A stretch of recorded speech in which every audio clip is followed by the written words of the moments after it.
Picture this. Red and blue lights flashing across my quiet little street in Maplewood Grove, like something ripped straight out of a crime drama. I'm standing at my living room window, heart pounding, watching two cops march up to Linda Harper's McMansion, their radios crackling in the cool evening air. Linda's out on her perfect lawn, arms crossed, her face a mix of shock and pure, unfiltered rage as one officer holds up an empty Amazon box, and a stack of official-looking papers flutters around her tacky garden flamingos. This woman, this HOA dictator who'd been making my life hell for months, was finally about to crash and burn. And I couldn't look away. Let me take you back to how this all started. 6 months ago, I bought my first house in Maplewood Grove, a cozy suburb just outside Raleigh. I was 32, fresh off a big promotion, ready to plant roots in this postcard-perfect neighborhood, neat lawns, white picket fences, kids riding bikes till dusk. It felt like the American dream, you know? But I didn't know the dream came with Linda Harper, the HOA president who ran this place like her own personal fiefdom. Linda was in her late 50s, always decked out in crisp blouses and pearl earrings with this tight, fake smile that screamed, "I'm judging you." She showed up the day I moved in, clipboard in hand, rattling off rules from a binder thicker than a phone book, grass height, mailbox colors. No inflatable Santas at Christmas. I thought, okay, she's intense, but I can handle it. At first, Linda seemed almost nice. She'd swing by with homemade cookies, asking how I was settling in. But it was always an excuse to snoop. She'd crane her neck to peek inside my house, or make these little comments about my azaleas being a bit wild. Then it got weird. I'd find notes taped to my door, stuff like, "Your recycling bin was 3 inches off center, please correct immediately." Once, she knocked at 7 p.m. to lecture me about the unauthorized shade of my porch light. I'm talking micromanagement on steroids. Linda wasn't just running the HOA, she was living for it. Like this was her one shot at being queen. Then my Amazon packages started vanishing. The first couple times, I figured it was a mix-up. Maybe the driver left them at the wrong house, or some porch pirate was hitting the block. I'd call Amazon. They'd send replacements, no big deal. But it kept happening, always during the day while I was at work. I started asking around. And my neighbors, Tom from across the street, Mrs. Alvarez next door, they'd had packages go missing too. But they'd clam up when I mentioned Linda, exchanging these nervous looks like they knew something I didn't. It was like living in a Stephen King novel, where the whole town's in on some creepy secret. The real gut punch came when I was expecting a package that wasn't just sneakers or a phone charger. My dad had passed away a year earlier, and I was executor of his estate, a messy job. Let me tell you, there were cousins crawling out of the woodwork, contesting the will, dragging me through court for months. Finally, my lawyer had sent me a secure Amazon delivery with court documents, subpoenas, affidavits, the works. These papers were my ticket to wrapping up the estate. And they had to be filed by a hard deadline, or I'd be on the hook for thousands in legal fees, maybe even lose my dad's house. I wasn't taking any chances. I took the day off, camped out by my window, and watched the Amazon truck pull up. The driver dropped the package, a big, tamper-proof envelope, snapped a photo, and left. I ran to the door. Maybe 20 seconds later, and it was gone. Just poof. My stomach dropped. I stood there, staring at my empty porch, feeling like the universe was laughing at me. I was freaking out. But I wasn't about to let this slide.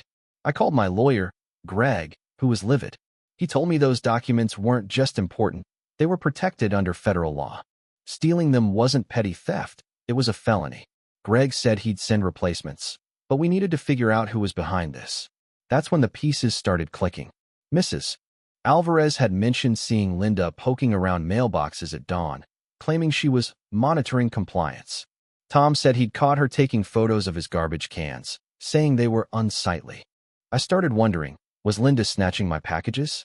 It sounded crazy, but this woman was obsessed with control. Maybe she saw deliveries as a threat to her perfect little kingdom. I wasn't about to confront her without proof. That's a lawsuit waiting to happen. So I ordered a tiny security camera, the kind you stick in a window, and set it up to record my porch. Then I waited. Greg sent the replacement documents, same secure Amazon service, and I took another day off. I'm sitting there, glued to my phone, watching the camera feed like it's the Super Bowl.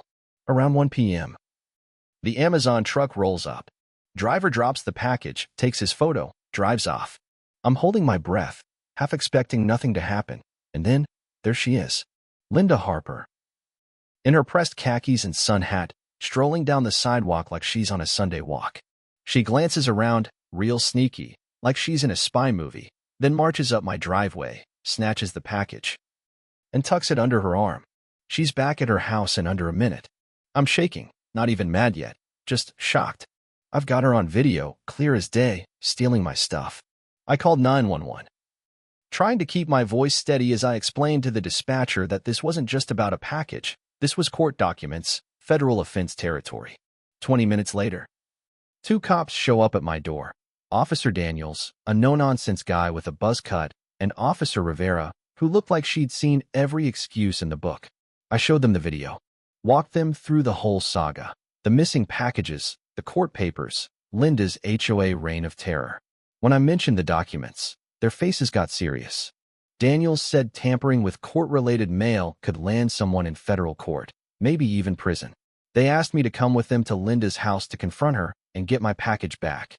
We walk across the street, and I'm trying not to smirk because this is it. Linda's about to get wrecked. She opens her door, all smiles, like she's hosting a book club.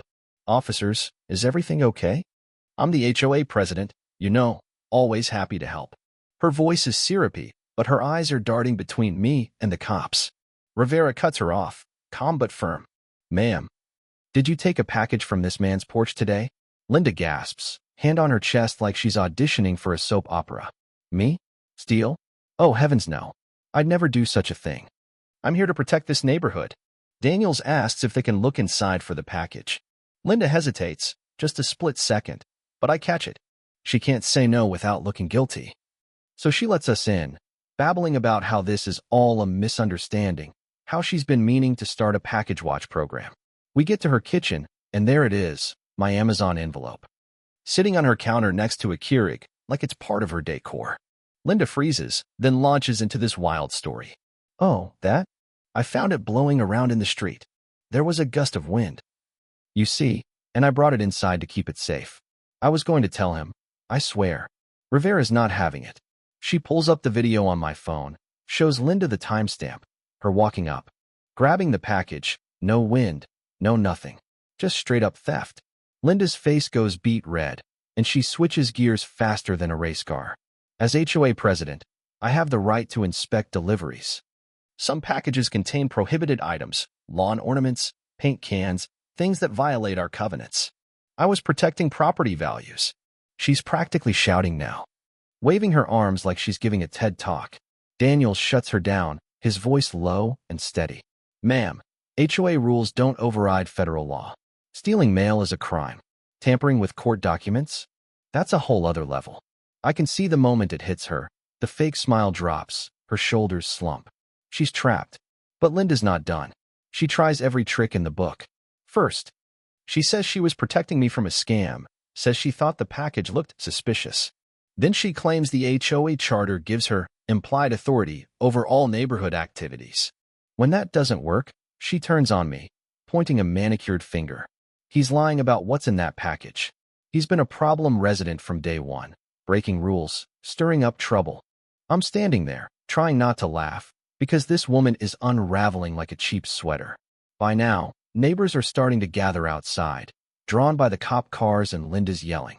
She notices the crowd and goes full diva, shouting about how she's being persecuted for doing her job, how I'm out to ruin her reputation because I can't handle a few simple rules. Rivera's heard enough. She steps forward, voice like steel. Ms. Harper, you're under arrest for mail theft and obstruction of justice. These are serious charges, especially with court documents involved. Linda's jaw drops. She starts screaming. This is a setup. Arrest him. He's the one harassing me. But the cuffs come out, and the neighbors, Tom, Mrs. Alvarez, even quiet old Mr. Jenkins, are watching, wide-eyed, as their HOA tyrant gets led to the squad car. As they walk her out, Linda makes one last stand, yelling to the crowd, "You need me. Without my leadership, this place will fall apart. I'll fight this, and I'll be back." But nobody's buying it. I catch Mrs. Alvarez's eye, and she gives me this tiny nod, like, thank you. For the first time in months, the street feels free. Like we can all breathe again. 3 weeks later, I'm sitting in a courtroom, watching Linda's trial wrap up. The judge doesn't mince words. She's convicted of mail theft and tampering with court documents, federal charges, no slap on the wrist. 18 months in prison, $15,000 fine. Linda gasps like she's in a movie, clutching her pearls as the gavel comes down. Her reign is over, and Maplewood Grove is finally rid of her. Looking back, I think Linda wasn't just about control, she was scared. Scared of losing her grip on this little world she'd built, where she got to play God. Maybe she thought snatching packages was her way of keeping tabs, making sure nobody stepped out of line. But she picked the wrong fight, and she underestimated me. I wasn't just fighting for my dad's estate. I was fighting for every neighbor who'd been too scared to stand up to her. And yeah, it felt good to win. But here's the thing, it's not black and white. Linda wasn't evil. She was human, flawed, maybe even broken in some way I'll never understand. Part of me wonders if we could have talked it out, found some common ground before it came to handcuffs and courtrooms. Then I remember those court papers, the stress, the neighbors living in fear. And I think, nah, she had it coming. So, what do you think? Was Linda just a power-hungry Karen? Or was there more to her story? Have you ever dealt with an HOA nightmare like this? Or someone who let a little authority go to their head? Drop a comment. Share your stories. I read every one. And if this hit home, give it a thumbs up, share it with a friend. Let's keep the conversation going. Until next time, stay safe out there, and maybe keep an eye on your packages.